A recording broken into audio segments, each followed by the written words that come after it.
Olá pessoal, tudo bem? Sejam todos muito bem-vindos. Nós vamos fazer um react psicológico do vídeo Jesus Cristo Falou Comigo Hoje, do ignorante de 115 mil seguidores.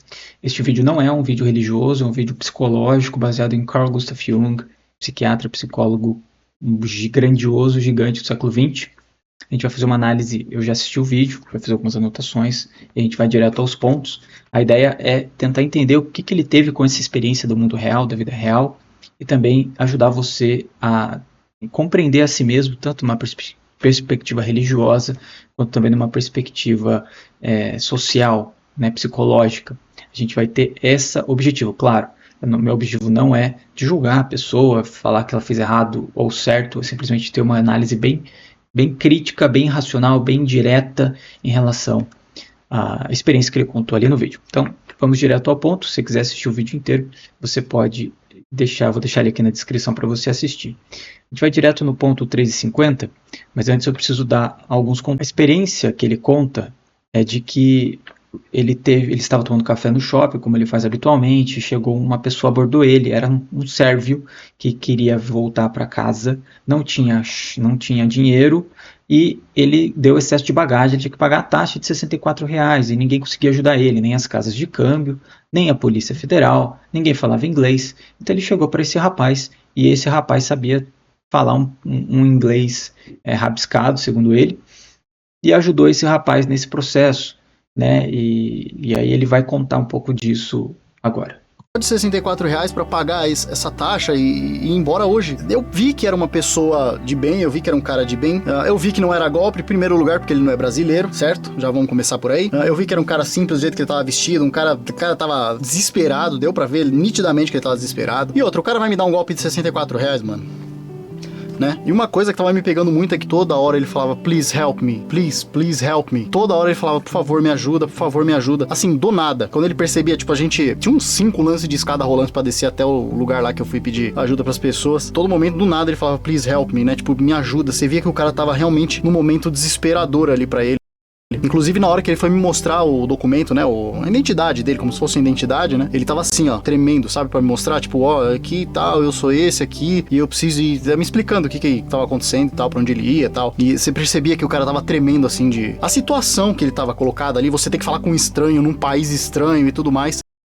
Então, aqui são duas questões levantadas. Se você analisar de forma bem objetiva, tem vários sinais de que a pessoa realmente deu um golpe nele. Porque se você analisar, né, e a outra questão é a relação Brasil, que eu já vou entrar. A questão do golpe é o seguinte, o leste europeu, por sinal, é muito conhecido por golpes, né? Muito golpes, estelionato, né? A Europa em geral, porque são crimes que não são punidos, né, como prisão e tudo mais. Então eles abusam e usam desse sistema. E aqui no Brasil também tem vários golpistas nesse sentido, que eu já encontrei na rua. Aqui no Sul tem muita relação, tem muitos portugueses que vêm dar golpe, vendendo jaquetas de couro falsas. Já vi também gente vendendo máquinas de cortar grama de grandes marcas, só que na verdade é um motor chinês que vai estragar dentro das primeiras 10 horas de utilização.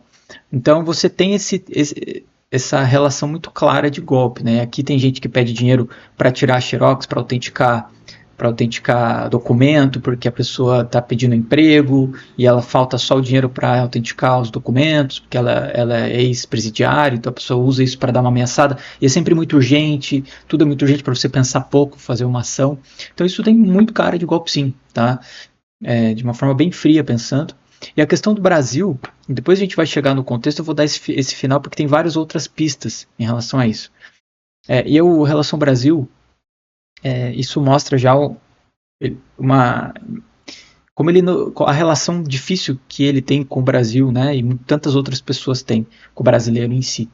Então, já começa por aí que ele não é brasileiro, então não é golpe e tal. Isso foi uma crítica, né? Crítica a quem? Quem que está ouvindo que vai falar, eu tenho que olhar para mim mesmo. Esse é um sentimento que prejudica muito a tua saúde mental, e eu vou colocar isso lá para frente, seja verdade ou não, eu vou colocar lá para frente essa questão.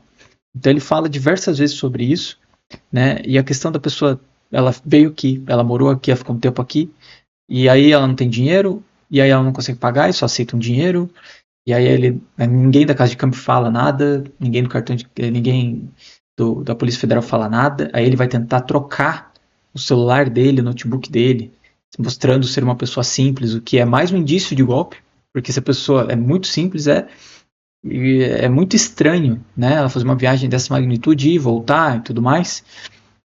A Sérvia fica no leste europeu, do lado da Romênia, né? Então, seja ele sérvio, né? De fato. Então, ele pode ter trazido lá a República Tcheca, tem muitos golpes também. O leste europeu é bem conhecido com isso, de trocas. Então, ele quis trocar o celular na Vivo por R$64, ninguém aceitou.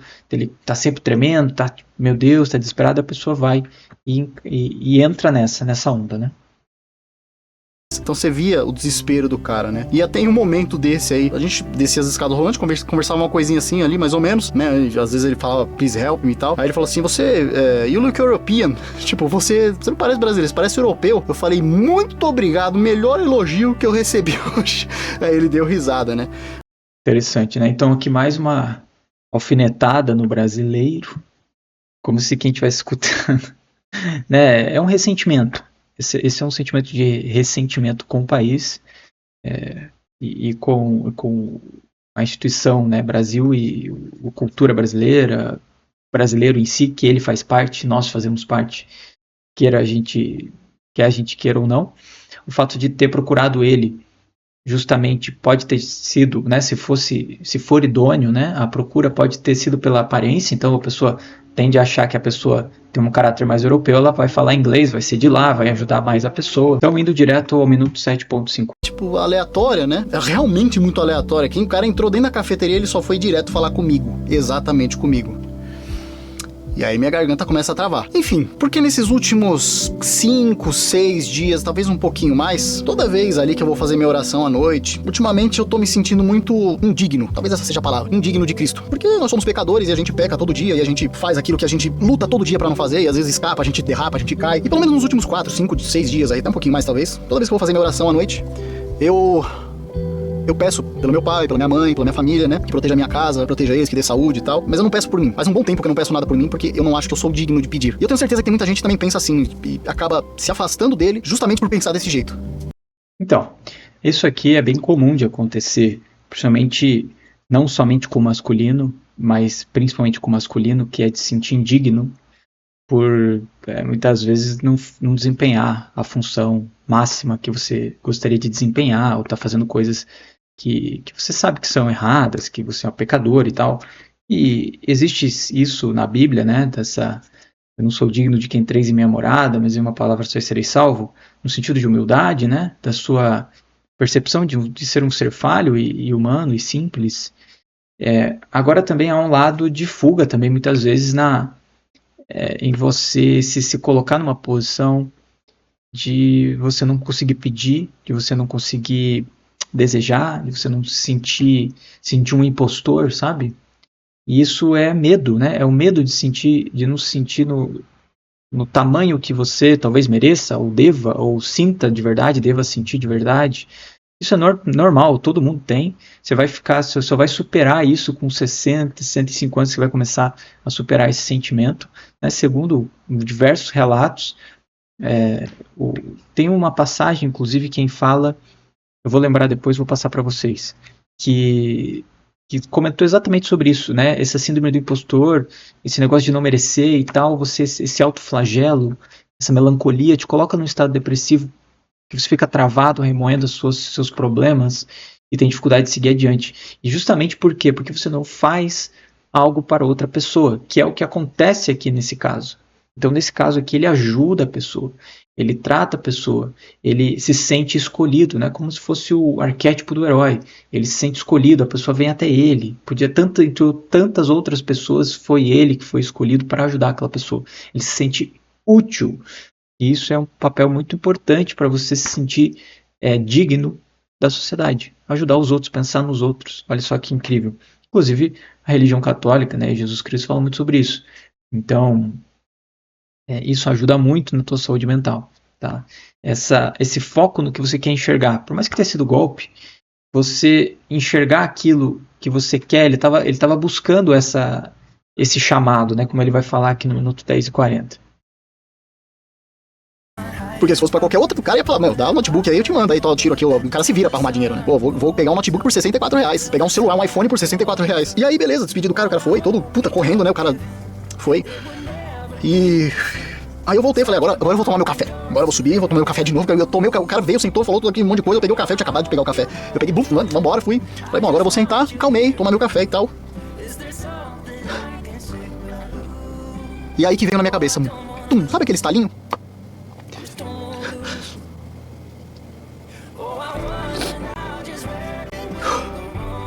Eu juro que eu tô tentando não chorar, tô me controlando. Veio exatamente assim na minha cabeça, junto com esse estalo que deu depois de tudo que eu ouvi de todo mundo e que eu fiz e tal. Percebe o porquê você não é indigno? E aí, o que eu tentei fazer foi não chorar na frente de todo mundo, porque eu tava dentro de uma cafeteria, e aí isso veio na minha mente na hora. Então, é muito comum você sentir que você é digno quando você faz alguma coisa de bom para os outros, né? O fato, ele se sentiu especial, né, por não ter explorado a pessoa, por ter ajudado a pessoa, e eu concordo com ele. O brasileiro em si é muito assim.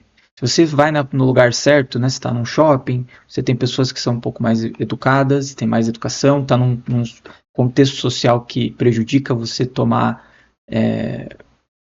algo de outra pessoa, então isso ajuda muito. Muitas pessoas fariam o mesmo, né? Não tirando o mérito da pessoa em si, mas muitas pessoas fariam o mesmo, mas ele se sentiu especial, isso é importante. E o que eu quero falar é sobre a experiência transcendental que ele teve. Então, ele teve uma conexão, ele estava pedindo para Deus, né? Eu não sou digno, peço ajuda para meus, não quero nem pedir ajuda para mim, peço ajuda para os outros. E daí vem uma coisa dessa e ele conecta as pontas com uma experiência transcendental, ele dá um clique na cabeça, ele sente a emoção, e isso é muito importante para você ter mudança na sua vida. A religião tinha o papel de dar experiências transcendentais. Hoje em dia, ela muitas vezes é tão institucionalizada, e essa é uma crítica do próprio Jung, que você não consegue ter uma experiência transcendental individual, porque aquela experiência que está lá toda datada e construída é de outra pessoa. A experiência transcendental, quando você olha aqui no vídeo, muitas vezes você não consegue entender a profundidade do que ele está sentindo. Você acha até bobo muitas vezes, porque a experiência ela é individualizada. Então você nunca vai ter a sensação que ele teve. E isso muda a vida das pessoas de uma forma psíquica, mental, em relação à sua saúde, em relação a novos projetos, a novas mudanças se você conseguir utilizar isso bem. A própria filosofia, a própria psicologia do Jung busca justamente fazer essa experiência transcendental de uma forma psicológica e científica, através da imaginação ativa e tantas outras. Então, o Jung tentou transformar isso, que é uma essência do ser humano, é essa experiência transcendental, que é uma tecnologia datada de centenas de milhares de anos, desenvolvidas pelos nossos antepassados. Né?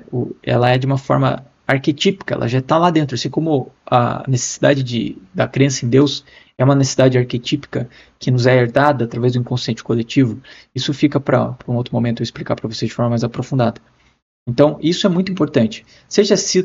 Tenha sido golpe ou não, quem ganhou mais talvez tenha sido ele. Por R$64 ele teve uma experiência transcendental que ele buscava tanto. Eu acho que valeu a pena. Por mais que tenha sido um golpe, de fato a pessoa tinha todas as características de um golpe, que a pessoa vai coletando dinheiro, e isso é muito comum acontecer, principalmente nas grandes cidades.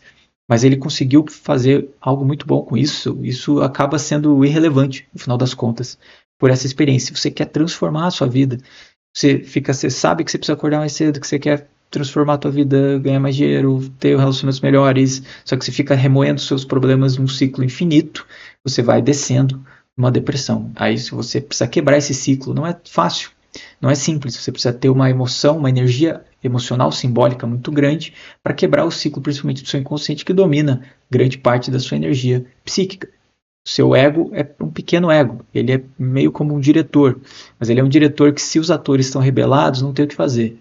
Então quando você abre a oportunidade para uma experiência transcendental, ela muda você e você tem a capacidade de resetar esse sistema, vamos dizer assim, de redirecionar essa energia, de você escutar o que o teu inconsciente está querendo dizer, o que ele está querendo te direcionar. Toda aquela força coletiva se transforma em algo individualizado através da experiência transcendental. Essa é a chave da questão e por isso que esse vídeo é bonito nesse sentido. Vamos fazer um arremate aqui, 3:40.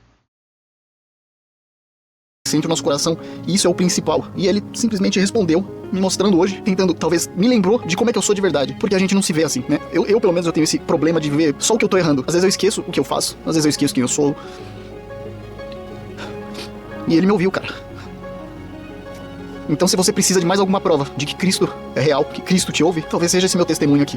Alegre-se, porque ele te ouve. Alegre-se, porque ele te vê. E força, porque ele tá com você, tá bom? Então Legal. Então é isso.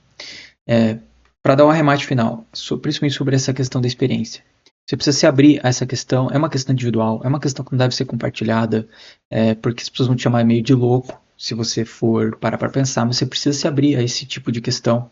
Isso vai te ajudar a quebrar o ciclo. Você pode ver, pegue lá o David, famoso lá, o maratonista, pegue vários exemplos, você vai ver que houve uma virada de chave em um momento que não parece fazer muito sentido. O próprio Jesus Cristo, na história dele, inclusive tem um livro, né, tem vários livros de religião aqui do Jung, onde ele analisa de forma psicológica que o Jesus se confronta com o demônio no deserto, e isso é uma parte muito importante de você confrontar esse lado mais demoníaco da sua psique, do seu inconsciente. Só que para isso eu preciso te dar um contexto, porque a palavra demoníaco tem um caráter já espiritual, né? Então eu preciso trabalhar melhor esse conceito para você entender melhor, mas por aqui a gente vai ficar nessas ideias gerais. E se você achou interessante, se você gostou, deixa o seu gostei, deixa o seu comentário, que é super importante. Eu quero saber qual a sua opinião, o que você achou sobre o assunto. Você acha que faz sentido, você acha que é besteira, pode falar, não tem problema nenhum. Sua opinião é importante.